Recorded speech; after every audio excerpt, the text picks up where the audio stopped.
आज हम भाषा भारती कक्षा 8 की विविध प्रश्नावली सेकंड यानी दूसरी देखेंगे। विविध प्रश्नावली 2। पहला है इसमें वस्तुनिष्ठ प्रश्न। एक वाक्य के लिए एक शब्द के आधार पर सही जोड़ी बनाइए। ये इसमें उपकार मानने वाला,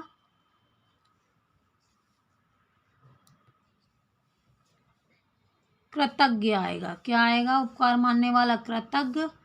कम खाने वाला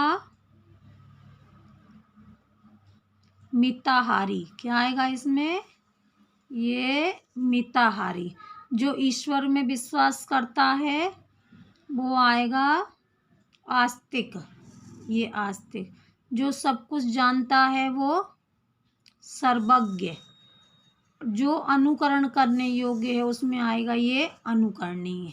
ये आपकी हो गई सही जोड़ी। अब आपके हैं रिक्त स्थान। पहला है पाटलिपुत्र नगर, यहाँ आएगा ज्योतिषी।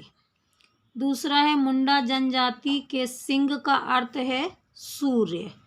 तीसरा गा, कहा जाता है कि भृगु ऋषि ने भेड़ाघाट में तपस्या की थी। क्या आएगा तीसरे में? भृगु आएगा।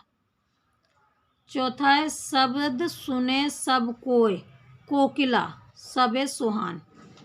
घा में आएगा कोकिला। और उसके बाद आखिरी जो है डा वाला, बहुत अधिक फूल खिलने के कारण पटना का नाम कुसुमपुर भी था। ये आपके हो गए खाली स्थान के उत्तर। अब आपका सही विकल्प चुनकर लिखिए। तो पहले में आएगा आपका सत्य प्लस आग्रह, सत्याग्रह है ना। दूसरा है युवावस्था, शब्द का छंदी विच्छेद है युवा प्लस अवस्था। फिर तीसरा हाथ पांव फूलना, मुहावरे का अर्थ है घबरा जाना।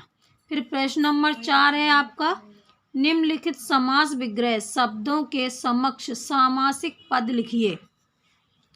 तो इसमें है शंख के नाद, गांव के वासी, राजा का दंड, ये सब हैं। तो इसमें पहला आएगा शंखनाद। दूसरा ग्रामवासी। फिर तीसरा राजदंड, हर वर्ष, शौर्यचक्र, सेनापति, नीलकंठ। अब आगे आपका प्रश्न है निम्नलिखित शब्दों का अनुनासिक और अनुस्वर चिन्ह के आधार पर वर्गीकरण कीजिए, यानी अलग अलग बांटिए। देखो, अनुस्वर होते हैं जिनके ऊपर अंग की बिंदी होती है, और अनुनासिक होते हैं जिनके ऊपर चंद्र बिंदु होती है ना। तो ये लिखे हैं अनुस्वर और ये लिखे हैं अनुनासिक। तो आप तो बस इतना ध्यान रखो, कभी आपकी परीक्षा में आते हैं कि अनुस्वर अलग करो तो अंक की बिंदी वाले इधर लिखो और ये चंद्र बिंदु वाले अनुनासिक है। ये आपके लिखे हुए हैं। पंचम, दंड, मंगल, बंधन, संबंध और हंस अनुस्वर हैं, और अनुनासिक है गांव, कांच, हंस और बांधना। अब आगे है अति लघुत्तरी प्रश्नों के उत्तर। तो ये पहला है पाटलिपुत्र किन किन सम्राटों की राजधानी रहा है? उत्तर पाटलिपुत्र नगर नंद, मौर्य और गुप्त सम्राटों की राजधानी रहा है। फिर दूसरा है आपका ज्ञान विज्ञान के क्षेत्र में भारत की सबसे बड़ी देन क्या है? हाँ, ज्ञान विज्ञान के क्षेत्र में संसार को प्राचीन भारत की सबसे बड़ी देन है शून्य सहित केवल 10 संकेतों से भी संख्याओं को व्यक्त करना। इस दार्शनिक स्थान मान अंक पद्धति की खोज आर्यभट्ट से 300-400 वर्ष पहले ही हो चुकी थी। आर्यभट्ट इस नई अंक पद्धति से परिचित थे। उन्होंने अपने ग्रंथ के शुरू में बृंद, इतने सारे जीरो अर्थात अरब तक की 10 गुणोत्तर संज्ञाएं देकर लिखा है। इनके प्रत्येक स्थान अपने पिछले 10 अंक से 10 गुना होते हैं। देखो, जैसे ये 10 लिखा, अगर एक जीरो और लिखा लगाए थे 100 हो गया, यानी 10 गुना बढ़ गया। एक और लगाया तो ये 1000 हो गया। फिर आर्यभट्ट ने हमारे देश में गणित और ज्योतिषी के अध्ययन की एक नई स्वस्थ परंपरा शुरू की, इस तरह यह कहा जा सकता है कि प्राचीन भारत द्वारा ज्ञान विज्ञान के क्षेत्र में संसार को बहुत बड़ी उपलब्धि कराई गई।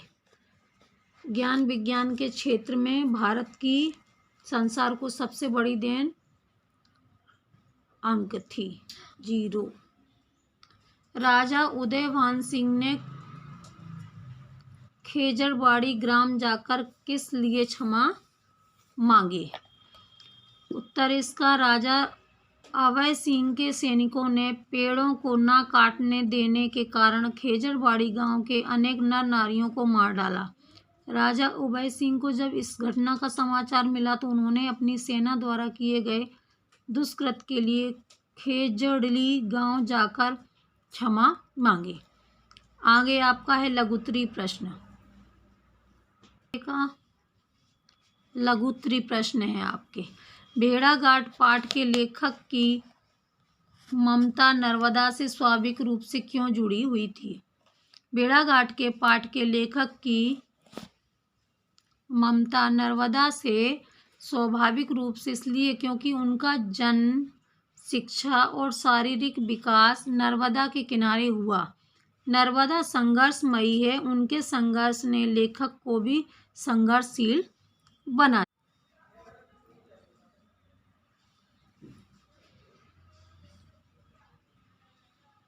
भेड़ाघाट पाठ का लेखक विधाता को क्या चुनौती देना चाहता है और क्यों? है ना, तो भेड़ाघाट पाठ का लेखक विधाता को सतपुड़ा के संगमरमर से निर्मित शिखरों को एक समान बनाने की चुनौती देना चाहता है, क्योंकि यह कहीं एक समान नहीं है, ऊबड़ खाबड़ और टेढ़े मेढ़े है। फिर आगे का प्रश्न है, किस घटना ने बिरसा मुंडा के जीवन की दिशा बदल दी? मिशनरी स्कूल में पढ़ते समय बिरसा को दास्ता का अनुभव हुआ। उन्होंने मुंडा जनों के शोषण के कई पीड़ादायी दृश्यों को देखा, अतः उन्होंने अंग्रेजों के इन कारनामों पर टीका टिप्पणी की। स्कूल प्रशासन द्वारा मना करने पर भी वे न माने, अतः उन्होंने विद्यालय से निष्कासित कर दिया गया। उनकी पढ़ाई छूट गई। इस घटना ने उनके जीवन को बदल दिया। फिर आगे है, बिरसा मुंडा के आंदोलन के समय और कौन कौन से सेनानियों की चर्चा की गई है? बिरसा मुंडा के आंदोलनों के समय झांसी की रानी लक्ष्मीबाई, तात्या टोपे, नाना साहब, कुंवर सिंह आदि सेनानियों की चर्चा की गई है। फिर आगे है आपका, अर्जुन अपने लक्ष्य में कैसे सफल हुए? अर्जुन ने अपना ध्यान केवल चिड़िया की आंख पर केंद्रित किया, अतः वे अपने लक्ष्य में सफल हुए। वृद्ध सेठ जी के पास अपनी अमानत वापस मांगने क्यों गई थी वृद्धा? उत्तर, वृद्धा का बेटा ज्वर से पीड़ित था, उसके इलाज के लिए पैसे की आवश्यकता थी, अतः वृद्धा सेठ जी के पास अपनी अमानत यानी जमा हांडी में से कुछ रुपए मांगने गई थी। अब आगे का प्रश्न है आपका, वाक्य रचना की विशेषता बता दिए। या से ये व्याकरण शुरू हो गया है आपका। वाक्य रचना की विशेषताएं बताइए। वाक्य रचना में पहला है योग्यता। वाक्य में प्रयुक्त शब्दों के अर्थ प्रकट करने योग्यता हो, जैसे घोड़ा घास पीता है, तो ये पीता नहीं आएगा, घास खाता है। सार्थकता, शब्द में निरर्थक शब्दों का प्रयोग ना हो, जैसे वह पेन वेन लेता है। आकांक्षा, आकांक्षा का आशय है जानने की इच्छा। वाक्य का एक पद सुनते ही उसके विषय में जानने की इच्छा होती है, जब तक कि वाक्य पूरा ना हो जाए, वो आकांक्षा। फिर पद क्रम, वाक्य में शब्दों का एक विशेष पद क्रम होता है। अन्वय, व्याकरण दृष्टि से वचन, लिंग, कारक, क्रिया आदि की संबद्धता हो। आसक्ति, बोलने और लिखने में वाक्य में प्रयुक्त शब्दों में समीपता होनी चाहिए। अब आपके दीर्घ उत्तरी क्वेश्चन हैं। भावार्थ स्पष्ट करना है अपने को इसका। नाच रहे पागल हो ताली दे चल दल का भावार्थ। सावन के महीने में रिम झिम पानी बरस रहा है और मद मस्त हवा चल रही है।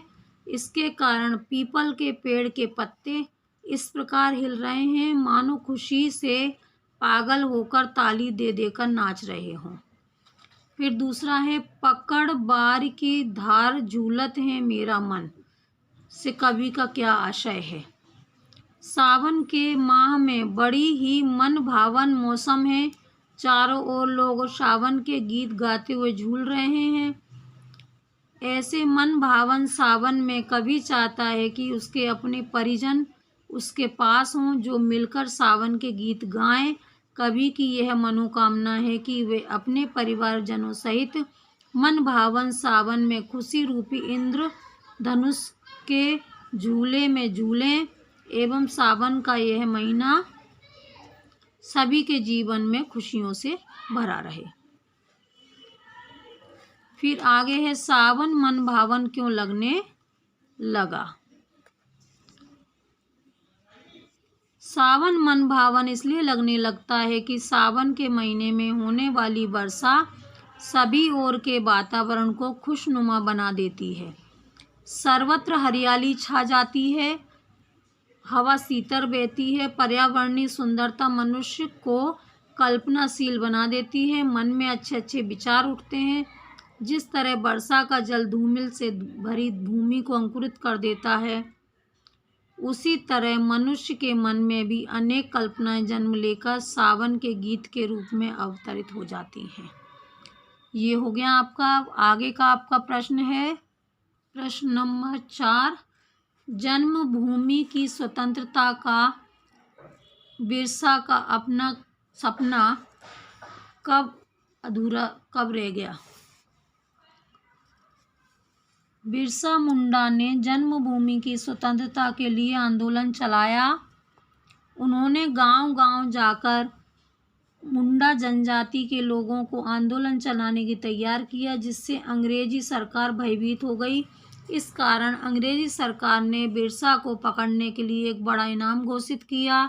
इस इनाम के लालच में कुछ लोगों ने मिलकर सोते हुए बिरसा को जाकर पकड़ लिया और उन्हें डिप्टी कमिश्नर को सौंप दिया। इस कारण जन्मभूमि की स्वतंत्रता का बिरसा का सपना अधूरा रह गया।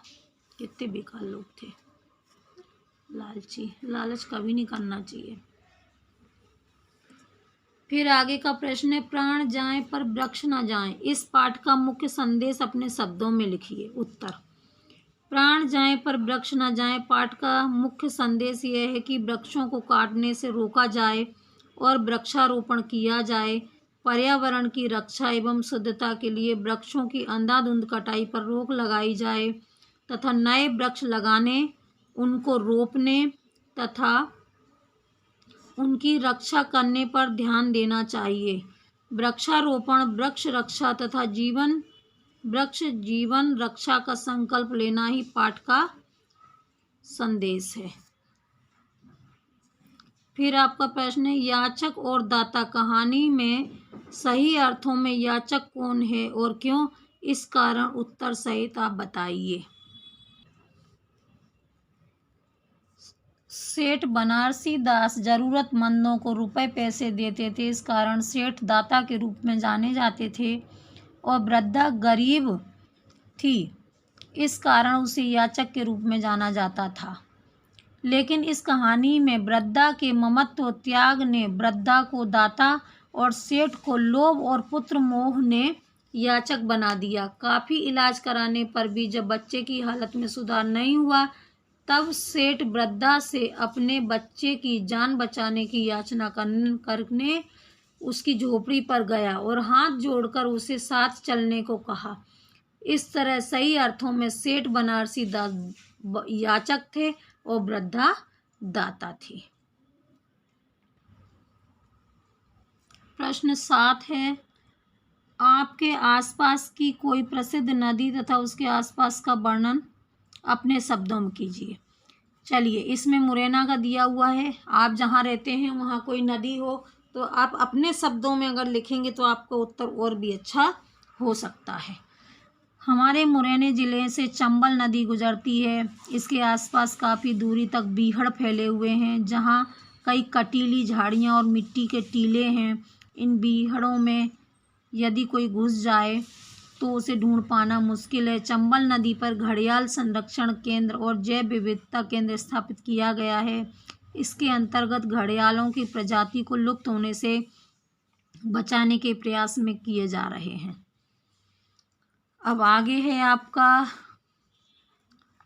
निम्नलिखित गद्यांशों की संदर्भ सहित व्याख्या कीजिए। ये आपका गद्यांश दिया जब हम सूर्य की किरणों से लेकर के। तो संदर्भ, प्रस्तुत पद्यांश लक्ष्य वेद से लिया गया है। इसके लेखक श्री रामनाथ सुमन है।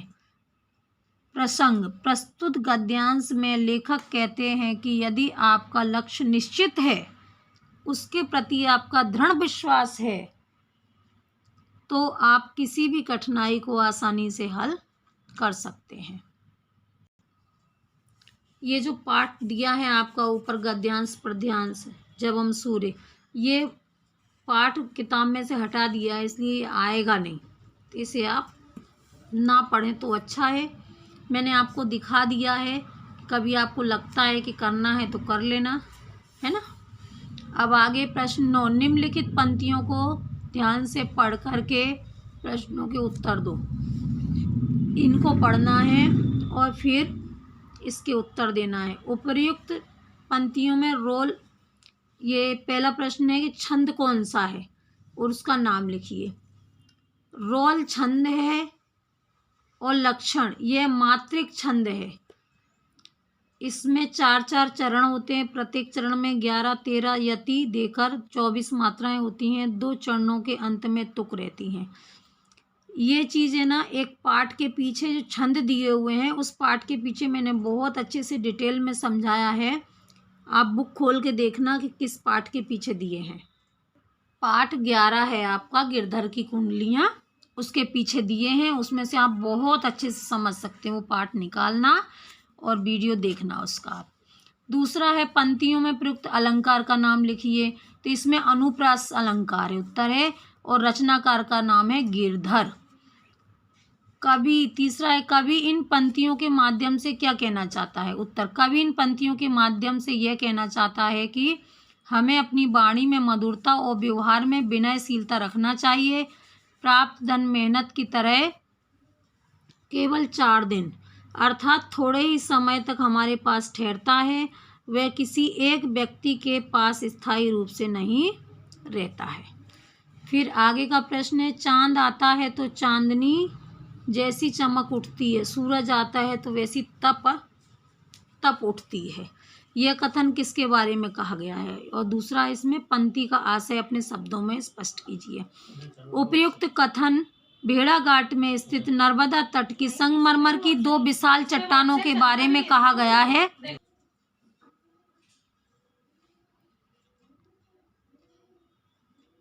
उपयुक्त कथन भेड़ाघाट में स्थित नर्मदा की संगमरमर की 2 चट्टानों के बारे में कहा गया है। दूसरा है, चांदनी रात में चंद्रमा के प्रकाश के कारण नर्मदा नदी की संगमरमर की चट्टानें चांदी जैसी चमक उठती हैं और दिन में सूर्य की रोशनी से सूर्य जैसी तप उठती हैं, अर्थात रात्रि और दिन के तापमान का उन चट्टानों पर प्रभाव पड़ता है। फिर आगे है, भारतवर्ष में प्रचलित संवत सन आदि की सूची बनाइए। हमारे देश में विक्रम संवत के अतिरिक्त अन्य कई संवत भी प्रचलित हैं। ईस्वी संवत या सन संवत।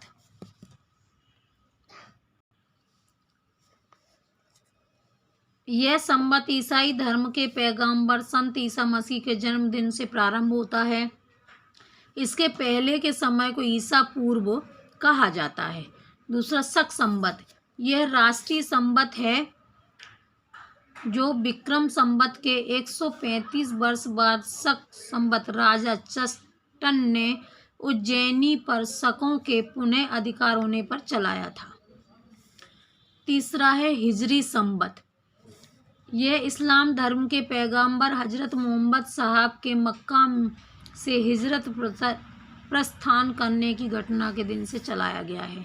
फिर चौथा है शालीवाहन संवत। यह महाराजा शालीवाहन द्वारा प्रचलित संवत है। यह भी गुड़ी पड़वा के दिन से प्रारंभ होता है। और आखिरी है कली संवत। इसका प्रारंभ कलयुग के प्रथम दिन से माना जाता है। कलयुग का प्रारंभ भगवान श्री कृष्ण के अवश्य के प्रारंभ हुआ था। इसके अतिरिक्त देश में बंगला संवत भी प्रचलित है। आगे का प्रश्न है आपका, पांडवों और कौरवों की परीक्षा संबंधी घटना लिखिए। गुरु द्रोणाचार्य को राजकुमारों की धनुर्विद्या की परीक्षा लेनी थी। उन्होंने वृक्ष की डाल पर एक चिड़िया बनाकर रख दी। सभी राजकुमारों को क्रम से चिड़िया की आँख को भेदने को बुलाया। सभी से बाण चलाने से पहले गुरुदेव ने प्रश्न किया कि क्या तुम्हें दिखाई दे रहा है। एक ने कहा कि हमें वृक्ष की डाल दिखाई दे रही है। दूसरे ने कहा कि मुझे पूरी चिड़िया दिखाई दे रही है। तीसरे ने कहा कि मुझे चिड़िया का मुख दिखाई दे रहा है। इसी तरह के उत्तर अन्य राजकुमारों के थे। केवल अर्जुन ने कहा कि मुझे केवल चिड़िया की आंख दिखाई दे रही है। गुरु द्रोणाचार्य ने अर्जुन को बाण छोड़ने के लिए कहा, जिससे चिड़िया की आंख में बाण लगा। इस धनुर्विद्या की परीक्षा में अर्जुन उत्तीर्ण हुए। आगे का प्रश्न है आपका, गिरधर की कुंडलियां पढ़कर आपके मन में क्या विचार उत्पन्न हुए, अपने शब्दों में लिखिए। उत्तर, गिरधर की इन कुंडलियों को पढ़कर हमारे मन में यह विचार उत्पन्न होते हैं कि हमें कभी भी धन आने पर घमंड नहीं करना चाहिए, क्योंकि यह कभी किसी के पास नहीं ठहरता है। सभी लोगों से विनम्र एवं मधुर वाणी बोलना चाहिए और अपने व्यवहार को शालीन बनाए रखना चाहिए। अपने से अच्छे गुणों का विकास करना चाहिए, क्योंकि दुनिया में लोग गुणीजनों की ही सम्मान करते हैं। अतीत की बातों को भूलकर जीवन को नए सिरे से विकास के लिए प्रयत्न करना चाहिए। अब आगे का प्रश्न आगे है आपका, वृक्षों से लाभ पर निबंध लिखिए। ये आपका दिया हुआ है वृक्षारोपण। भारत भूमि को पुनः सस्य श्यामला बनाने के उद्देश्य से वृक्षारोपण कार्यक्रम निर्माण किया जाना चाहिए। वृक्षारोपण करने से धरती की हरियाली और सौंदर्य पुनः स्थापित हो सकेगा। वनों के माध्यम से ही मानसूनी वर्षा होती है, जो कि हमारे लिए जीवनदायिनी है। नदियों के तटों पर उगे हुए वृक्ष भूमि के कटाव को रोकने में सहायता प्रदान करते हैं। वे नदी के प्रवाह में मिट्टी को बहने से रोकते हैं। फिर वृक्षों के फल, गोंद, इमरती, लकड़ी आदि अमूल्य उपहार हमें प्राप्त होते हैं। वनस्पति जगत का हर तिनका आयुर्वेद की दृष्टि से उपयोगी होता है। वृक्षों से हमें जड़ी बूटियां मिलती हैं, जिनसे हमारी दवाइयाँ बनती हैं। वृक्ष ऑक्सीजन छोड़ते हैं, जो हमारे लिए प्राणवायु हैं। दूसरे, वे जहरीली गैस कार्बन डाइऑक्साइड को सोख लेते हैं, जो प्राणी जगत के लिए हानिकारक है। फिर वृक्ष पशुओं को चारा देते हैं। वृक्ष उद्योगों को कच्चा माल देते हैं। शासन ने वृक्षारोपण के कार्यक्रम को गति देकर मानव ही नहीं वरन प्राणी मात्र के हित की भी कल्पना की है। अतः हर व्यक्ति को कम से कम एक वृक्ष लगाकर उसकी सुरक्षा का भार अवश्य ऊपर लेना चाहिए। ये इतने सारे हमको वृक्षों से लाभ हो रहे हैं। आपकी विविध प्रश्नावली खत्म हो गई है। दूसरी आगे तीसरी विविध प्रश्नावली में डालूंगी। जब तक आप इसको याद करना, चैनल सब्सक्राइब अवश्य कर लें। आपको आगे भी और महत्वपूर्ण प्रश्न हम इसमें देंगे। एड ग्रेड के प्रश्नों के लिए भी पूरे पाठ में एक साथ एड ग्रेड के बनाने वाली हूँ। सामाजिक विज्ञान यानी सोशल साइंस का भी हिंदी इंग्लिश में आपको मिल जाएगा। चैनल सब्सक्राइब अवश्य कर लें। धन्यवाद।